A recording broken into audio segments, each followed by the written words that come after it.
5 Live is digital. On digital, BBC Sounds, smart speaker and online. This is BBC Radio 5 Live. At least 37 people have been injured on board an Air Canada flight after the plane hit severe turbulence and had to make an emergency landing. The plane was travelling from Vancouver to Sydney in Australia but was diverted to Hawaii. If you're one of the many people who find the experience of even quite mild turbulence pretty terrifying, the news may not be great. According to some climate scientists, the future of passenger flight is one where we can expect to experience more and more extreme turbulence more often. I've been speaking to Paul Williams, a professor of atmospheric science at the University of Reading, to find out why. I asked him what exactly turbulence is. Turbulence is the hardest problem in physics. It's chaotic, unpredictable motions. It's all around us all of the time. It's in your bathtub, it's in your cup of coffee, and of course it's in the atmosphere, and most of the time we don't even notice it. But when we try and fly through a strong patch of turbulence, we certainly notice it then, and that's what's happened in the past day with this Air Canada flight, unfortunately for all of those people who've been injured. But scientifically or meteorologically, what's going on when the plane starts going bumpy, as the pilots would say? Well, what's going on is the atmosphere is exerting forces on the plane, so it's pushing up against the plane. And that could be, if you're flying through a cloud, you've got warm air rising in the cloud, and those rising air currents are basically just colliding with the plane and forcing it up and down. But there's another kind of turbulence away from clouds that's invisible.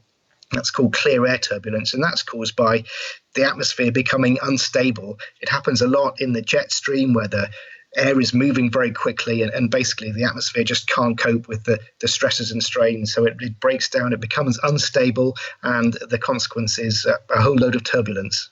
It's like driving over cobbled stones, a pilot once told a friend of mine. It's much more dramatic from the way that you describe it, though. Well, it's a good analogy to use. Severe turbulence in the atmosphere is very rare, much rarer than potholes. You drive over 100 potholes on your way to the airport, perhaps, and then take 5 flights in a row and not have any turbulence. But it's those really severe cases of turbulence that are rare, but of course they make the news because we all fly, we've all flown through turbulence, even if it's just light turbulence, and the consequences are a trip to the hospital and a lot of discomfort for many of those passengers. Indeed. I don't know many passengers that like the experience of turbulence at all, but you reckon that it will become much more of a common occurrence then? Yes, and that's all because of climate change. We tend to focus at ground level on the warming because that's where we live. But the scientific community is very well aware that the climate is changing right up in the atmosphere at 35,000 feet. The temperatures and the pressure patterns are changing, all because of the CO2 that we're putting into the atmosphere. So climate change is not just happening at ground level, it's happening all the way up into the atmosphere. And the changes that are happening to the jet stream are causing these instabilities that generate turbulence to happen 2 or 3 times more frequently in the next few decades. That's what our projections are suggesting. So more turbulence and more severe turbulence? Yes, several 100% more severe turbulence in certain parts of the world. Several 100%? Yes, these are large increases in busy flight corridors like the transatlantic flight corridor, which has hundreds of flights every day, the busiest oceanic airspace. And a much bumpier ride in store, according to our computer models. How can you be sure, though? It's like one of those questions about climate change where people say, oh, well, Britain's going to be like Barcelona from now on, from 20 years' time. People wait decades and decades and decades for this tangible evidence of climate change to occur, but we don't seem to be there, or at least, we can't make a causal relationship between the warm weather that we're having and climate change. Are you sure, are you confident that this will happen in how many years in the future are we talking about? 2050s is the study period that we've looked at. I mean, you're quite right to express some skepticism about modelling the future. That's always a very difficult thing to do.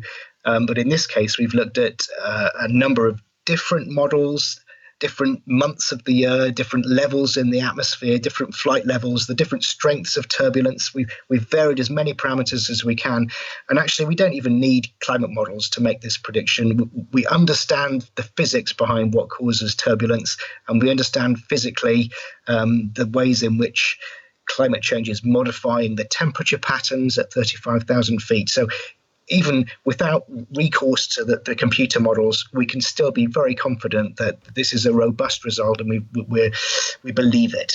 But the kind of climate change that you're predicting, when you say that it'll be 700 or several hundred times worse than it is now, that's not sustainable for air flight, is it? So can anything be done to combat it? Well, I said several hundred percent more. Apologies. Several hundred times more would be, no one would ever fly again. Exactly. Well, even 700% more. I'm not sure if many people would fly. What can we do? Well, maybe stop changing the climate in the first place would be one thing, but there are other things we can do as well. I mean, there are turbulence forecasts, and that's part of what I do as my job is develop these forecasts, which are used by the aviation community. They're a lot like a weather forecast, but they're specialized and bespoke forecasts for forecasting the turbulence. They're not perfect. They're about 75 to 80% accurate, but there's more we can do there. And the third thing we can do is there is technology that would allow us to detect invisible clear air turbulence from the cockpit. The radar can't pick it up, but there's a different kind of related technology called LiDAR that's very similar and operates on the same principle to radar, but just using a different wavelength of light. Actually uses ultraviolet light instead of radio waves. That can detect invisible clear air turbulence. The reason it's not being used, well, two reasons. One, it's too expensive at the moment. And two, it's very heavy. The last thing you want to be putting onto a plane is a very heavy piece of equipment. So at the moment, it's not being used. But in future, if it's miniaturized and it becomes less expensive, we might see it retrofitted to fleet of aircraft. And that could be really a game changer in terms of making sure that no one has to encounter this invisible turbulence ever again. So the planes will be ducking in and out of turbulence then, as they do now? They do now, but they'll be doing more of it. As I say, 2 or 3 times as many patches of turbulence, or 2 or 3 times as big the area covered by turbulence. So a bit more ducking and diving. Well, that's not the end of the world. At least if we had this technology that could detect it, then at least the planes can do their very best to avoid it. Professor Paul Williams there of the University of Reading.